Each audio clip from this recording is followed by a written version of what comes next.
تو اس میں ترقی کے بیانیے کا کوئی چانس کہاں تھا؟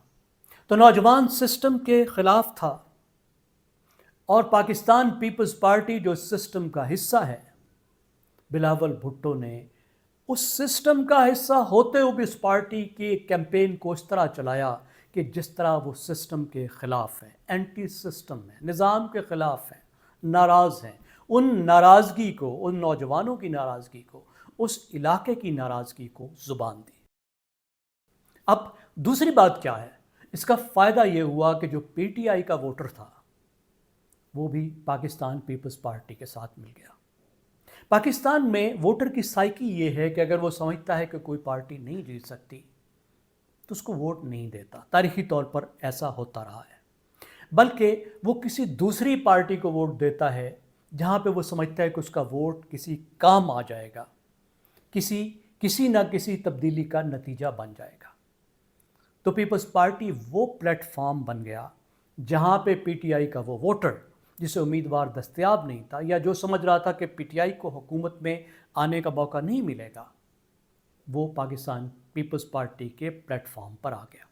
اس کے ساتھ ایک تیسری بات بھی ہے، اور یہ بہت اہم ہے۔ تیسری بات یہ ہے کہ لوگوں کے پاس اس بات کا جواز موجود تھا کہ وہ بلاول بھٹو کے وعدے پر اعتبار کریں۔ یہ بہت اہم بات ہوتی ہے۔ اور کیوں تھا؟ اس کی وجہ یہ ہے کہ پاکستان پیپلز پارٹی کا ایک ٹریک ریکارڈ ہے اس علاقے میں۔ اس علاقے میں جو بھی حقوق ملے ہیں وہ پاکستان پیپلز پارٹی نے ڈیلیور کیے۔ کس طرح؟ دیکھیے، یہ وہ خطہ ہے جس نے از خود ہتھیار اٹھا کر ڈوگروں کے خلاف لڑ کر از خود آزادی حاصل کی، اور پھر آزادی حاصل کرنے کے بعد کراچی میں آ کر، جو اس وقت دارالحکومت تھا، حکومت کو یہ کہا، پاکستان کو یہ کہا کہ ہمیں اپنے ساتھ ملا لو، لیکن ان کے ساتھ زیادتی کی گئی۔ وہاں پہ ایف سی آر نافذ کیا گیا، چھوٹے موٹے افسروں کو وہاں مسلط کر دیا گیا، وہاں پہ جو جاگیردارانہ نظام تھا اس کو جاری رکھا گیا، اور یہ صورتحال 1974 میں ذوالفقار علی بھٹو نے تبدیل کی، جب اس نے وہاں ان چھوٹی چھوٹی ریاستوں کو، راجاڑوں کو ختم کیا، جاگیرداری نظام کو ختم کیا، لوگوں کو مقتدر بنایا، ایف سی آر کو ختم کیا، کچھ سبسڈیز دی۔ تو یہ ایک بہت بڑا واقعہ تو اس علاقے کی تاریخ کا۔ پھر خاموشی ہو گئی، اور دوبارہ جس نے آ کر حقوق دیے وہ محترمہ بے نظیر بھٹو تھی، جس نے وہاں لوکل گورنمنٹ دی 1990 کی دہائی۔ پھر تیسری بار کس نے حقوق دیے؟ پھر پاکستان پیپلز پارٹی نے 2009 میں آ کر یہ موجودہ سیٹ اپ بنایا، جس میں گلگت بلتستان کی ایک صوبے جیسی حیثیت بنی اور ایک باقاعدہ انتظامی سٹرکچر وجود میں آیا۔ تو اس کا مطلب ہے، جب بلاول بھٹو نے یہ کہا کہ میں تمہیں حقوق دوں گا، تمہیں آئینی حقوق دلواؤں گا، میں تمہیں یہاں کے ملکیتی حقوق دلواؤں گا، اور میں تمہارے ساتھ ہوں، تمہیں پاکستان میں شامل کرواؤں گا، لوگوں کے پاس اس بات کی وجہ موجود تھی کہ وہ بلاول بھٹو پہ ٹرسٹ کریں۔ تو اس طرح بلاول بھٹو کا حقوق کا بیانیہ جیت گیا۔ تو لوگوں نے جب پیپلز پارٹی کو ووٹ دیا تو وہ صرف پیپلز پارٹی کا ووٹ نہیں تھا، وہ گلگت بلتستان کی اپنی شناخت کا ووٹ تھا، اپنے حقوق کا ووٹ تھا، اپنی تاریخ کا ووٹ تھا۔ وہ پیپلز پارٹی پر اعتماد کر رہے تھے کہ یہ پلیٹ فارم ہمارے حقوق کی جدوجہد کو آگے لے جانے کے لیے درست ہے۔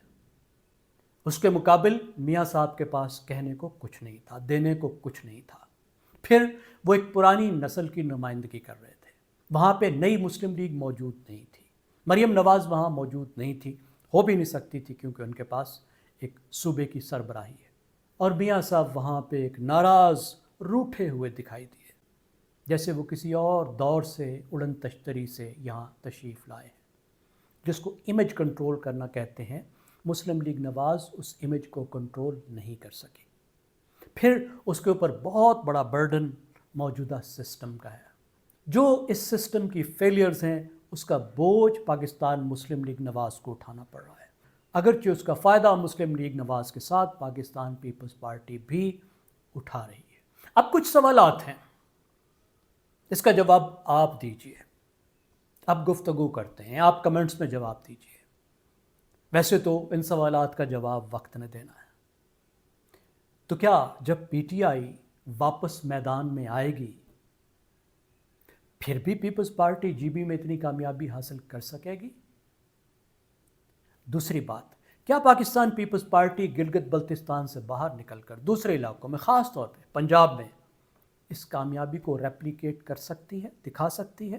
تو بتائیے آپ کا اس بارے میں کیا خیال ہے؟